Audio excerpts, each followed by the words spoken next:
Hey everyone, Christian Harris here again with my second Christian's Conversations with today. I'm lucky enough to be joined by Dwight Jordan. We're going to spend the next 20 minutes or so kind of just going through what most people are experiencing today's job search, see how his job search has gone over the last 7 months or so. First thing I want to do before we get started is to congratulate Dwight. He was able to take a new position at a company. I'll let him kind of go into detail if he likes to do that.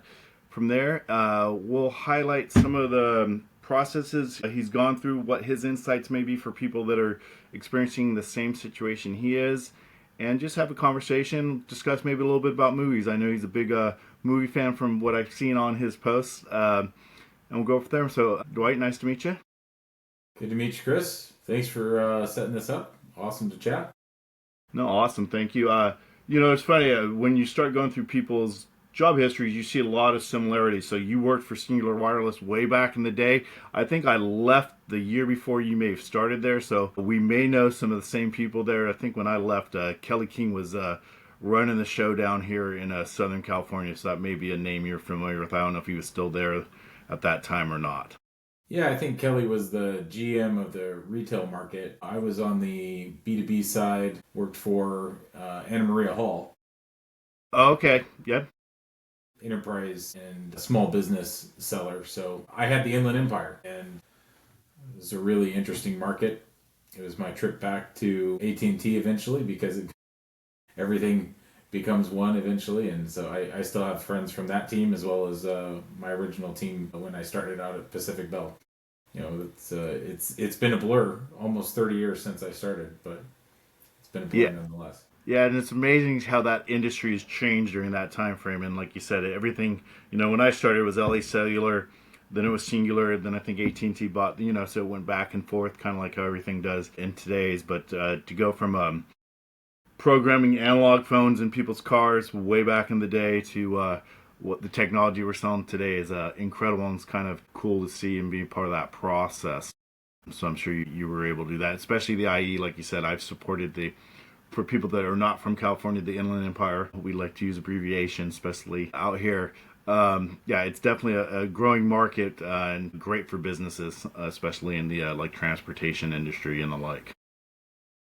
Yeah, I actually miss Southern California in general. I'm out in Arizona now, but I did that career transition in 2008, 2009. Moved from telco into sort of the IT world with my own business and, UC as a service, mobility, and then really got a different track, moved to Arizona and I'm part of the IT channel now and have been for about the last 15, 16 years. Awesome. So during that journey, what led you went from working for one of the major companies in that industry to, like you said, starting your own business. What led you to where you're at today, do you think?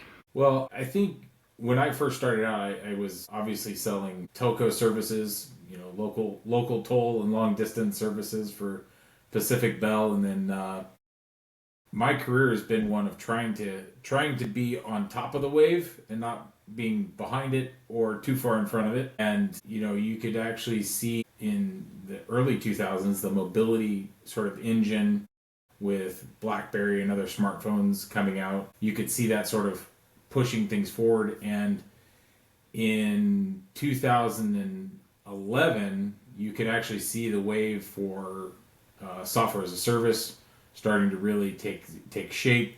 As that started to break, you then have cloud computing, sort of this cloud computing and SaaS convergence.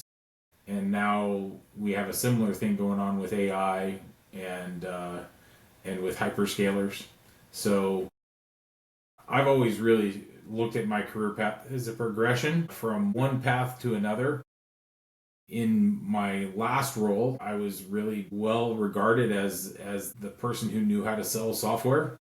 And I could tell you when I first started, would have never anticipated it. And just like that, I also would have never anticipated this move towards AI as well as cloud computing, sort of this merger, creating an environment where it would completely disrupt the software business and how people procure and buy it, whether it's a hyperscaler marketplace or potential procurement operations that's prioritizing one value-added reseller or another, or more of a value-added MSP. And now, of course, with my new role, the interesting thing about that is AI is impacting the hardware business differently than I would have anticipated probably 5 or 6 years ago. If you'd have talked to me 5 or 6 years ago, I would have said, AI is going to be really driving the software business, but it's impacting hardware as well. You have your new iPhones that are trying to really talk about the Apple value when it comes to artificial intelligence, and they call it Apple Intelligence. And now you have PCs, desktops, servers that are all going to be driven by the new wave of AI adoption, and then downstream how that impacts the ecosystem is really going to be interesting. So from my perspective, my career progression has always been around trying to find the leading edge, but not the bleeding edge of technology. And I think that's where I am today. For someone like yourself that, like you said, the ecosystem changes seems like every 5 years, maybe even quicker nowadays with technology, which is a positive and can be a negative, because once you start learning something, then all of a sudden something new comes along. And that is challenging. Sometimes, how do you go about to make sure you are on that kind of leading, what the next thing is so you have a better understanding, so whether it be in this new role or your next role, that you're up for that challenge and ready to take it on when it happens? Yeah, I think adaptation is the key. You have to be able to adapt and change who you are, but also how you approach it. There's still some foundational items that you can't get away from. When it comes to driving new technology, it is an ecosystem, and you have to realize that your job is going to change based off of where customers are moving, and then you try to plan a path learning wise to get there. You can't sit down on your chair at night and say, well, I'm good, I'm a BlackBerry expert, and expect that your business isn't going to be disrupted. You now have to be a mobility expert. And when those mobility services and solutions change and are now owned by software as a service companies like VMware bought AirWatch, and it's now just part of the VMware catalog. Mobile Iron was bought by another organization. BlackBerry's completely morphed into another company. Same thing 10 years ago, you have, maybe 15 years ago is probably a better example. You have private data centers as the primary driver of IT solutions. And then you have disruptors that come into the business and are now 100% born in the cloud and born in AWS or Azure, and they've never bought one piece of private infrastructure. You can see that AI might change that somewhat as organizations decide, well, how do I manage the data sets that actually fuel my AI models? How do I leverage things like Copilot? How do I empower my teams to actually take advantage of new technology? All of those questions are going to have to be answered, and people like me are going to be the ones who are going to be ahead of that and get to the discussion within the teams that we lead on how we actually interact with our clients and help guide them to the next stage of their digital transformation. Businesses are constantly evolving, and if we don't adapt, we become really antiquated and our skill sets just start to decline. True. Yeah, and I know for me that's been key, like especially during this downtime for myself, is learning as much as you can about what's current so you can be on top of it, and then still understanding that things do change. And that's the great thing about this industry, or in your industry, is that you're the one that kind of gets to help people understand why they have to adapt. Because if you don't adapt, there are various companies over history that don't adapt very well, and then they're no longer companies because they choose to, or they get bought by somebody else. Like you said, if somebody buys something and it just merges into what they want it to be, and to be able to be that leader or person that people can look to say, hey, what should this our company do, Dwight, and be able to give them that advice. That can be that's huge for them, long term. Totally agree. It's I think no one could have guessed when AWS started to take off that they were going to also, in addition to just disrupting the infrastructure business, that they were going to disrupt the software business 10 years on. And how they're doing that is with ecosystem plays where they're encouraging their clients to actually procure in a completely different way through this marketplace instead of through their VAR partners who have helped them manage that. How that converges actually changes those partnerships and how you actually create value for your clients. The same thing is going to happen all over the industry as companies decide, we're going to actually move more towards AI and we're going to invest hundreds of millions of dollars potentially in it. What I've found over time is that same pattern has actually happened in other pieces of the business.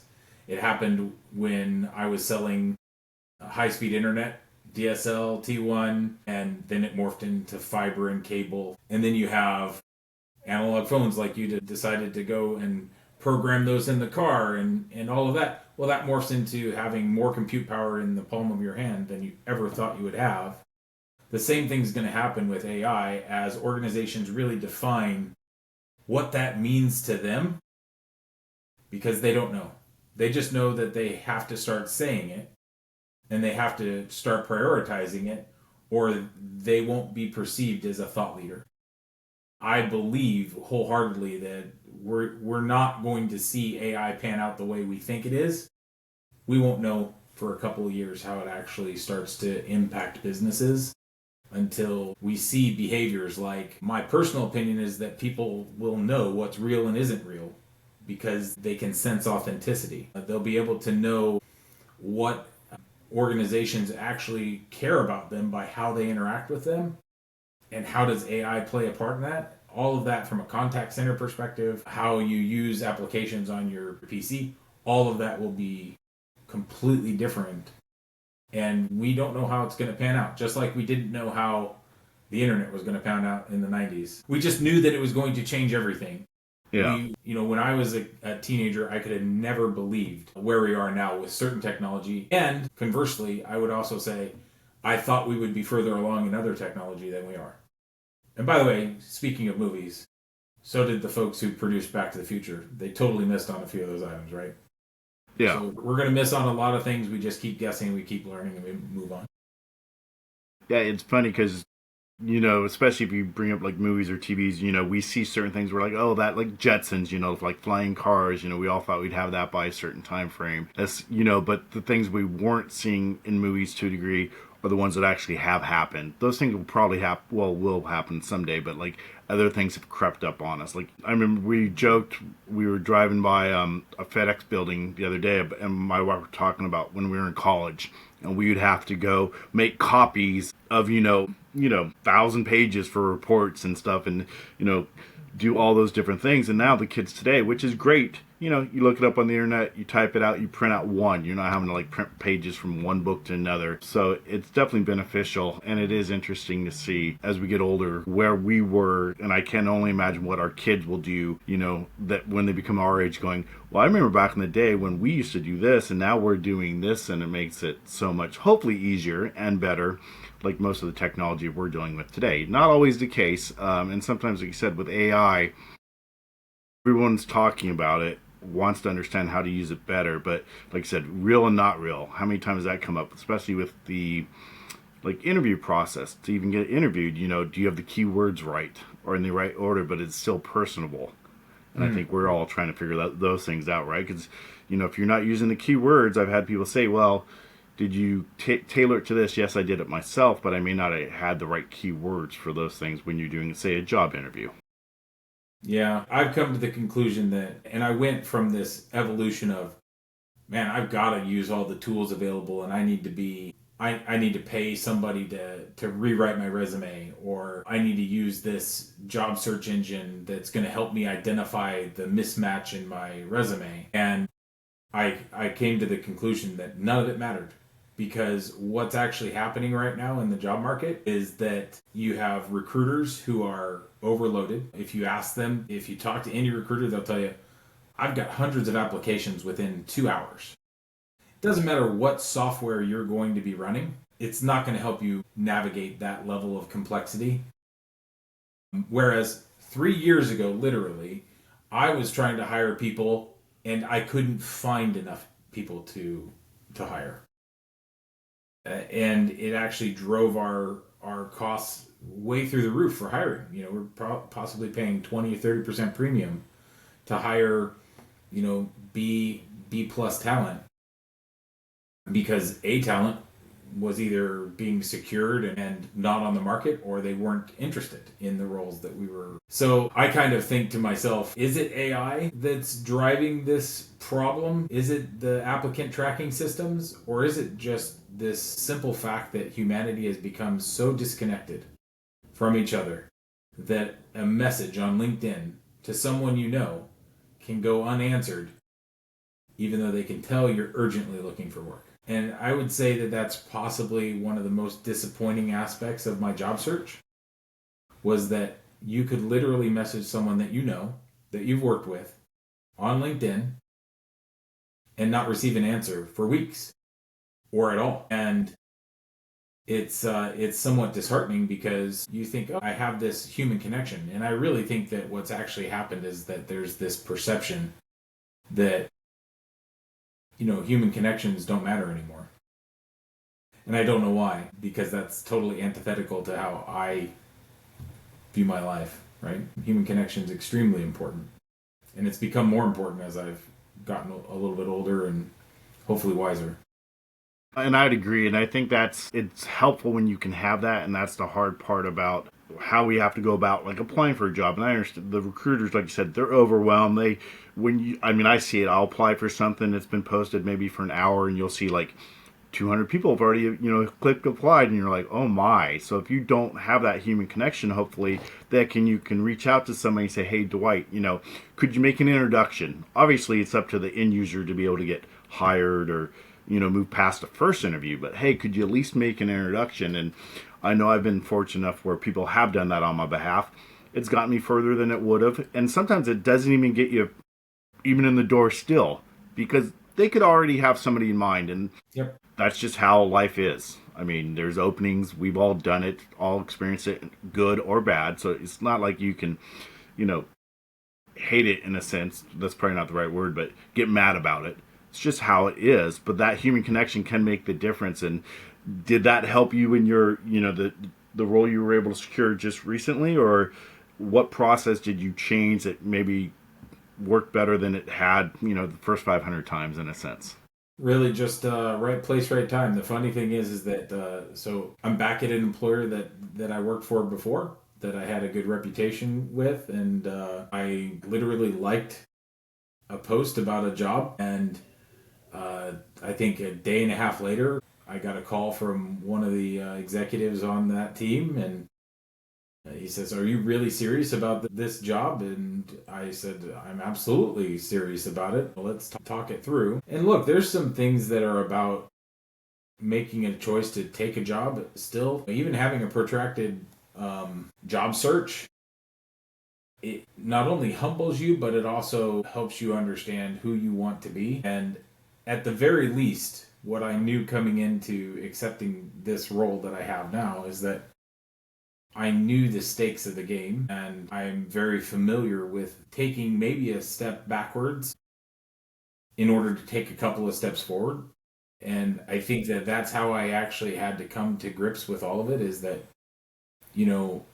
I've worked hard in my career to prove myself, and I know that there are people out there who are rooting for me, who I've worked with before. I know that there are people who want me to succeed, and that is all like great from a personal happiness perspective, but it doesn't pay the bills. So I wanted to make sure that whatever I wound up choosing to do fit with the career path that I needed, instead of really just looking at it and chasing money. I wanted to make sure that I was comfortable with the environment I was going to step into. And that was also a challenge, because look, I actually will be very honest. I turned down 3 roles. I wanted to count and make sure I was right. I turned down 3 roles because, and a couple of them were higher paying roles than the one I accepted. And some of it was I just didn't feel comfortable with the organization's culture, or I didn't feel comfortable with the situation that I would be walking into. And I knew that when you take a job, there's an opportunity cost, right? And if you take the wrong job, you're wasting the time that you would spend there rather than looking for the right situation. And so it was kind of this unique confluence for me of, yeah, I got to have a job, but at the same time, I want to make sure that it's the right fit for me, even in an environment that is so strained from a contact perspective. And that was like a real conflict for me. Like, you see your bank account drawing down, and you want to work, and you don't see the movement in the roles that you want, but you have one over here or over there. And it takes a lot of courage to like stand up and say, well, I want to have integrity and go to work and work hard, instead of taking something that's going to be half-hearted effort because it's not really the right fit. Yeah, and you're right. Especially financially and everything else going on in the world, it is tough if you get something, an offer, and you're like, well, I really, really need a job. And sometimes you do have to try to hold out as best as you can. It's like when you hire too, because I remember when I used to hire, you may have 2 openings on a team, and you could hire somebody just to get a body in there, because it's better, in some people's mind, it was always better to have a body than not to have anybody at all. And a smart manager, if they could, it was, no, let's hold off, let's wait till we get the right person. I may have to do extra work, and the rest of the team will pick up the slack, which if you have a good team, they will. But if we can get that right person in, then guess what I'm not having to do in 6 months, a year from now? Hire another body to replace that body. Because then that cycle just continues, and you never get yourself out to where you want to be, whatever that success may be. And I think the same thing with a job. Yes, we all want to get a job, but we want to be happy. And the happier you are, the better job you're going to do for that company, whatever that may be. And like you said, if you have to take a step back to take 2 steps forward long term, it's worthwhile. That's what we've had to do. Really, anybody that's been good at what they do, that's what you started out with. Everyone started out usually, hey, I'd love to be a manager, but guess what? Maybe I have to be an associate first, work my way up. If I do a good job, I will be a manager when the times are right. Yeah, it reminds me, a few years ago there was a ad campaign where it was a bunch of toddlers or little kids talking about the jobs that they wanted when they grow up, and it was sort of this spoof where it's like, when I grow up I want to be a middle manager. When I grow up I want, no one aspires to be in these roles where they feel powerless or where they don't feel inspired. People want to go and do a good job. But also from a hiring manager perspective, I think that's the other thing that confuses me about job search now. And maybe I'm just different, but when I interview someone for a role, I can tell pretty quickly if they're going to be a fit in a role or not. And I will actually tell them, I don't know that you're a fit. Or maybe this isn't the right role for you. Maybe if you had a role that was more focused over here, maybe that's better for you. And yet, what I found more often than not as I interviewed, look, I'm a salesperson at heart. I'm going to ask closing questions. And I will tell you, I've been through 20 or 30 interviews over the last 7 months where I asked whether or not I was a good fit for the role and if they saw me moving forward. And 90% of them did not move forward, even though the person interviewing me answered affirmatively. And that is really a concern for me. When you think about, one, if I'm a hiring manager and I know someone's not a fit, why would I want to encourage them to do what's next? Which is, if I really want a job, I'm going to follow up. And I'm going to follow up well. I'll give you an example. I actually came to a conclusion in November that I needed to, 30-minute phone interviews virtually aren't going to tell you the whole story about anyone. And I came to the conclusion after about, probably 15 first interviews that who I wasn't coming across somehow in that 30-minute interview. So I changed a little bit how I answered things and made sure that I connected the dots. But I also followed up with a presentation on my leadership philosophy and skills, along with approved recommendations from other people, right? So I would follow up and say, look, I'm highly interested in this role. We discussed A, B, and C. I think this is how I can actually help your organization. By the way, here's a little bit more about me and my philosophy. Please see that. And then you would get a response and say, oh, this is great. Thank you so much. And nowhere along the line of that follow up did I receive an honest piece of feedback, and instead would get the dreaded 2 o'clock in the morning automated HRIS rejection letter, right? And that honestly doesn't make sense to me. And in the end, do I want to work for people like that? Probably not. And I'm probably going to, some folks are going to say, hey, I interviewed Dwight and I did exactly that. And if they see that, they're going to say, oh, he must hate me. I don't hate anybody. But I am confused. And I think that there's a lot of people who are confused on the job market right now, especially in tech, because they have great skills, they've performed well in their role, and somehow in this whole mess that we're in, found ourselves out of work for an extended period of time and classified as a non-performer, when for me, I can tell you that is unequivocally not the case. Yeah. So I suppose that's where it's not anger. What it is it's really confusion and dismay, because there's no real excuse for it. Yeah, and the automation makes it tough, because if you got whatever feedback can may be good, positive, or negative, at least then you can build, off of it. It's like when you run a team and you have to, sit down somebody and they're not performing or not doing what they're supposed to do. And we've all had those conversations in a good way and a negative way. It's how you react to them. But if I don't know those things, from an interview, and I just get the, we've decided to move on to XYZ, but I don't know what I do, and like you said, the interview went well.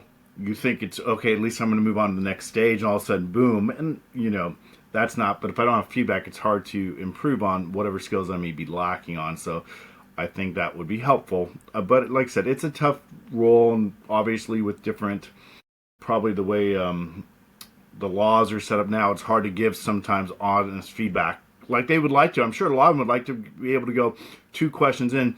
Hey, you know what, Dwight? We think you're great. We'd love to, sit down and talk to you again about it. Or, hey, Christian, you're probably not the right fit for this.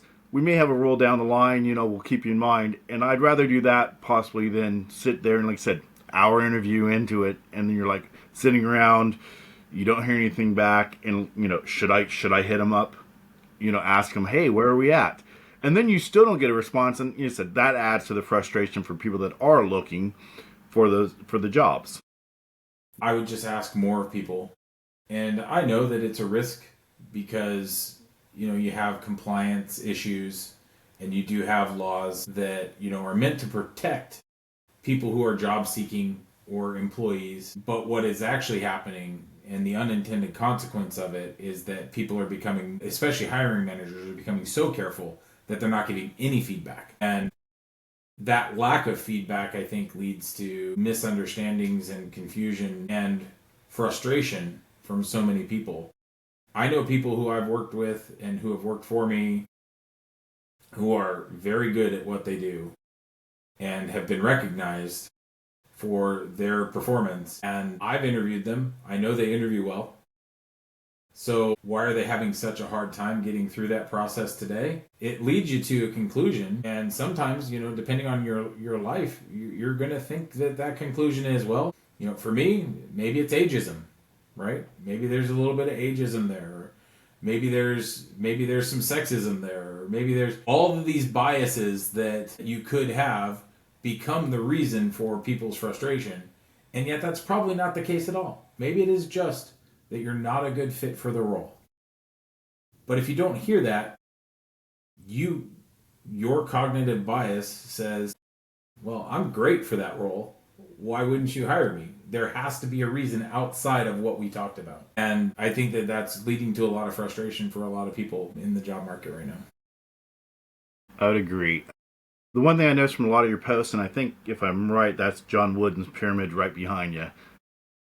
If I recognize that. That's a little bit of the picture there. leadership's really important to you. What's the one key leadership element you're looking for, either from yourself that you can share with your coworkers and people that may work below you, or from the people above you? What's the one thing that you would hope that people say, "Hey, Dwight's great at this," and what you've learned maybe from Coach Wooden, in the past? Yeah, I think what Coach Wooden brought is the fact that pyramid he lived and breathed every day. It wasn't different because he was a coach. It was literally him. And I think that if you put that in the hands of somebody who's inauthentic and doesn't believe in those things, it becomes useless. One of my favorite stories is Coach Wooden would actually start every season. He would start with the same thing, and that is he would teach his players who were exceptional how to put on their socks and their shoes properly. And you'd hear little things like, he never cursed. He would never get super angry. The most you would ever see him say would be "goodness gracious sakes alive," right? And he wouldn't say it like he's super upset at you or anything like that. I just think that's authentically who he was, and he authentically cared for the young men that he was trying to guide. And I don't think you can fake that. So authenticity is the sort of baseline, and then you build upon that with a high EQ, a high level of integrity. And if you have those things with the foundation of authenticity, I really feel like, number one, I can work with you. But number two, that's what I try to build upon, is the fact that I genuinely care about the people who work for me as a leader. And I'm not trying to do anything because they fit into a KPI or because it fits into what I have to push upstream. I've been in those roles. I've been an individual contributor. I know what it's like to get rejected day after day. And I'm not going to treat anybody poorly because they're having a hard time. What I am going to do is I'm going to be very clear, and I'm going to give a lot of coaching, and I'm going to help people succeed, the ones that want to succeed. But if I don't sense that you want to succeed, I'm going to tell you that I don't think that it's going to work. Yeah. Because what is the use? If you don't want to succeed and you don't want to improve and get better, then maybe you don't want to be on my team. And me telling you this shouldn't come as a surprise either. I don't know if that answers your question. It probably answers more than the question you asked, but No, it's great information, and I think it's really point on. I mean, because if you are having to have those kinds of conversations, if we're communicating on daily or weekly or whatever the case is, depending on the role, there's no surprises. You know what I know what it's expected from you, and vice versa. And I think that's the way Coach Wooden did it. I don't know if his coaching style would work in today's world, but everyone that was a player for him talks about him and talks about how he treated everyone the same. They were successful because they did the little things, and it was consistent. And consistency was the key, I think. And like you said, I'm sure virtually any of the players. Bill Walton, second year in coach, I already know how to put my socks on and my shoes on. But you know what Bill Walton did? Put his socks on and his shoes on to show the other ones, hey, this is the way we do things around here, and this is the expectations. And if you do this, great things will come, whatever that may be. It may not be winning basketball games. In this case, it was.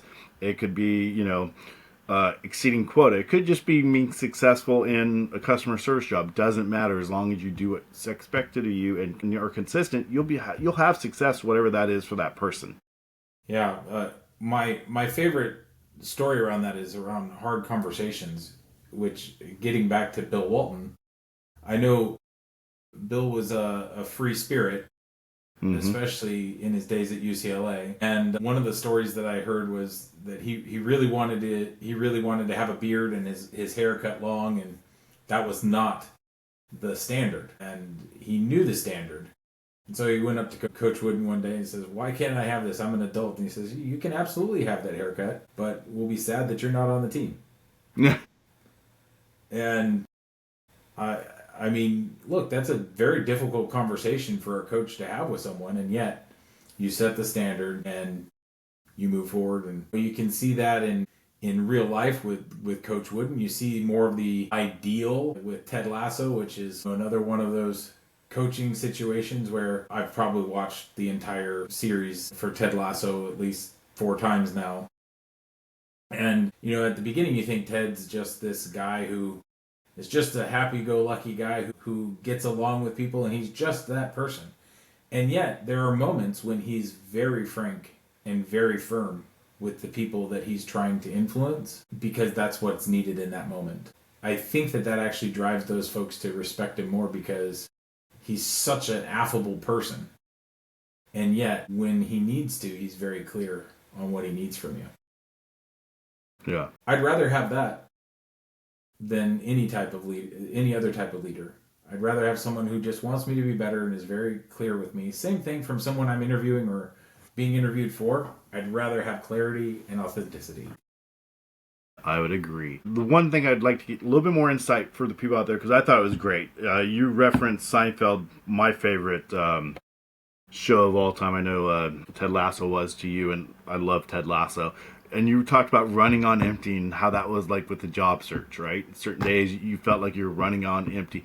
Could you, spend like a minute and just kind of, I got it. I read that again today when I was kind of just reviewing you, and I was like, oh yeah, that's exactly what it feels like some days. Can you just elaborate a little bit for the people out there? Well, I'm going to try not to get emotional because this is a hard subject. When you have been successful in your career and you've fought hard to be successful, it feels like you get exhausted with processes that don't go your way a lot easier. But for my entire life, for some reason, I've always had struggle finding work when I'm out of work. Even when I was a young teen, I'd go apply at the normal fast food restaurants or whatever, and I couldn't get a job there to save my life. Like, it was unfathomable to me. You go down to like In-N-Out and they're just like, yeah, I don't know. It's like, what? Wait, let me look in the mirror, right? And, so I wound up, like, one of my first jobs, I was a stock boy for a fabric store, which that fabric store is now going out of business for good because nobody wants to buy fabric anymore. Well, we had to use all of our gift cards for my mother-in-law because she sews and stuff. So yes, I know exactly what store you're referring to. We had to use it by a certain date. So yes, Yeah. We have to figure out where we're going to get that fabric from now. Yeah, so, it's been the story of my life, really, for a long time. Even though I'm very capable and competent and, I can do any job. I excel at certain things, but I can do any job. In my heart, I know I can. And so when you're applying for roles and you're not getting the response, and then you reach out to people that you know, and you're not getting the responses. You call people, and they're like, yeah, we'll help you, and then it goes absolutely nowhere. As someone who's halfway through my life, it becomes exhausting. And you get to the point where you literally are looking at everything. Your emotional capability to deal with something, your mental capability to deal with the situation, your physical ability to get up every day and decide that you're going to take a step outside, even though emotionally you are exhausted. And that day in particular, I can tell you, was a really dark day for me because I had a series of situations where I had been in final stages of jobs that I thought I was going to get. Offers coming. And then at the same time, because you don't have an offer in your hand, you're pursuing other opportunities. And it was like 2 days in a row where offer didn't come, you're rejected. And by the way, these other roles that you think you're a perfect fit for, you're rejected without us even taking a look at you. And I literally was on empty. Like, I couldn't. And as a man of faith, I didn't understand why it was taking place. And sorry, it's hard because you have commitments that you make to everyone in your life, and you feel like you're letting them down, and you're on empty. And so that was a light moment because I needed to think of something funny. Yeah. And I could see it in my mind the way my memory works, and I think most people who love movies, you see the or TV shows, you see the scene in your head, and I could just see Kramer, just keep going, just keep going, and then I remember him just popping out of the car when they run out of gas and just walking away, just like it's nothing, and I just when you're down and you are on empty, you have to think of the things that are absurd and figure out a way to laugh and get beyond it. But I also think that's why comedians are some of the most depressed people you'll ever meet too. So Yeah, they'll tell you that too. I appreciate you sharing that. Sharing that. I said I saw the clip. I knew what that or I know what that felt like for me, I should say. And once again, it was Seinfeld, so I was like, "Oh, that's just perfect." So I appreciate that, sharing that for everyone, because I think a lot of people are experiencing the same thing. This is one of the reasons I've kind of thought I'd do something like this, because it allows me to talk to someone we've never talked before today, allows me to learn a little bit, someone in a similar position to me, share it with people that are going through this.